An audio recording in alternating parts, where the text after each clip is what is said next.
In this video, we're going to go through team selection for game week 14. I'm going to go through the players I'm going to put in my starting 11. Also made a transfer, so let's have a look.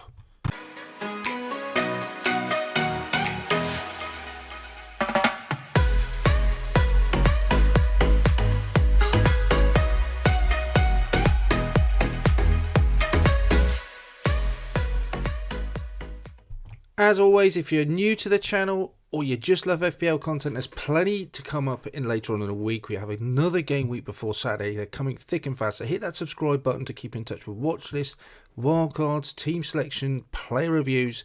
In the meantime, let's have a look at the team selection.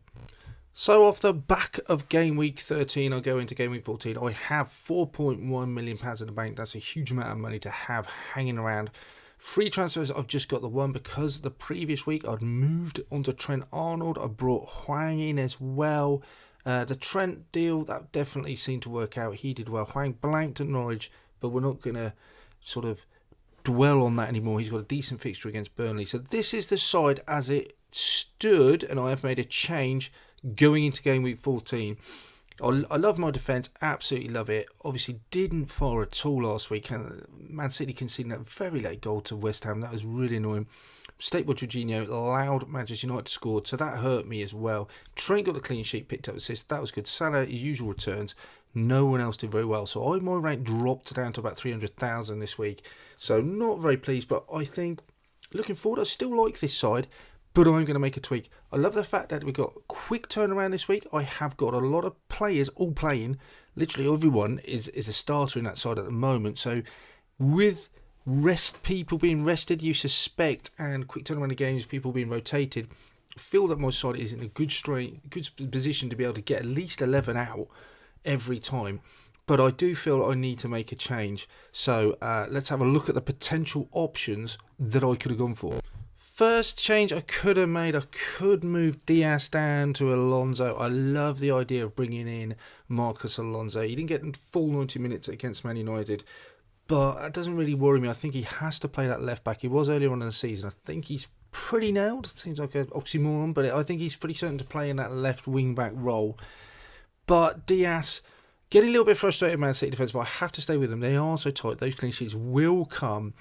The fact that Diaz is playing away at Villa, chance of a clean sheet there. Alonso playing away at Watford. I just feel that there's other more urgent pressing matters in the side to move. It feels a little bit sideways. One has got equally as good chance of getting a clean sheet as the other. Alonso, yes, does have more attacking potential. So this is a potential transfer I'm looking at. Could have done this week. Could have done it for a hit. Don't think it's worth taking a full point hit. Don't think there's enough benefit in that. But I'm probably going to leave this one this week. The other choices, Gundogan, I really like bringing him in.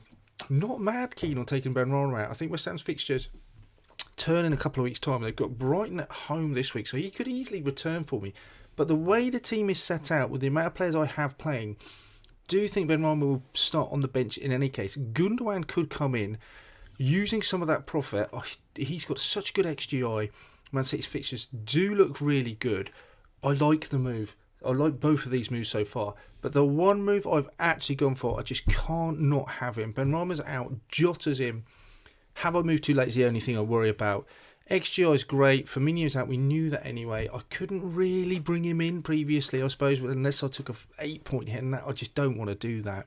So I kick myself kind of for not bringing him in against Liverpool for Southampton game. But realistically, I just don't think I could have done, and it wouldn't have made sense to. Every move's easy in hindsight. At the time, it was a sensible call not to take an 8-point hit. But him up front, Everton, I just think Everton look disappointing at the moment.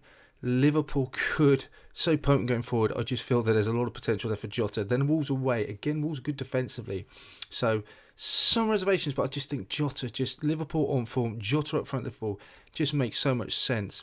Only concern I have, Benrahma would have been on the bench anyway, so Jota comes in, but who comes onto the bench instead of Jota? We'll look at it in a second.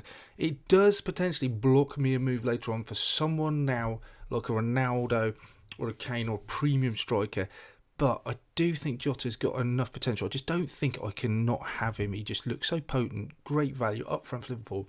I need to have him in that side. So quickly running through the side, then I've got Aaron Ramsdale away at Man United. Foster is unavailable, it seems. I don't want to play him with Chelsea. Ramsdale, I'm not holding out hopes for a clean sheet for Arsenal. But you know what? He's always good for bonus save points anyway. So Ramsdale gets the nod. In defence, I love this defence. If I'm picking straws, Diaz to Alonso would be the perfect switch. And therefore, I think I'm tripling up on Chelsea. I don't mind that too much. I think it's ideal. But that would be absolutely perfect, I think, if I had Alonso. I've got Cancelo, Diaz, James, Rudiger, Trent. That's brilliant. Only thing I worry about is one of those is bound to get dropped. Someone, you can never predict who. I mean, James has got to have a rest at some point. Rudiger's played every game but one. Diaz has been dropped a couple of times.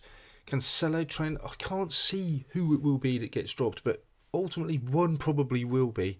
Who it is, anyone's guess.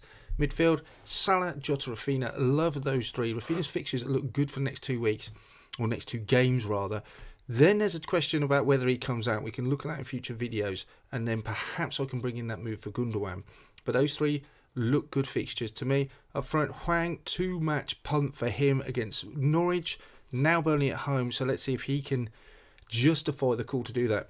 Antonio, so hugely owned. Brighton at home, they have difficult games, and then they turn the corner and have some nice fixtures. So I'm going to probably stick with him all the way. Him at home to Brighton. Again, high hopes he can get on the score sheet. There is a slight worry in the back of my mind with these quick games coming up and Antonio's injury record. Can he cope with that? He's been carefully managed all season so far, so I'm hoping that he will get minutes in all of them. I expect somehow if West Ham are comfortably winning, then he'll be brought off early. But I can't see any obvious other replacements up front for West Ham. They need Antonio, but I do need him fit and rested. But that side looks pretty good. There's my side in all its glory. That defence, I just love it to bits. Look at that all day long.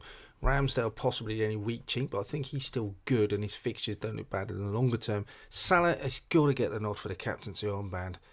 There was some suggesting that James, I think Salah, away Everton, I think Everton, the way they're playing at the moment and conceding goals, I just think Liverpool, on the other hand, they just seem to be on opposite ends of the scale at the moment. I can't not go Salah.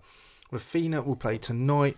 Jota comes straight into that side. Hwang and Antonio up front. The hardest thing I've got is who to put on the bench. It's great to have this problem. Not too money invested in the bench either, which I quite like.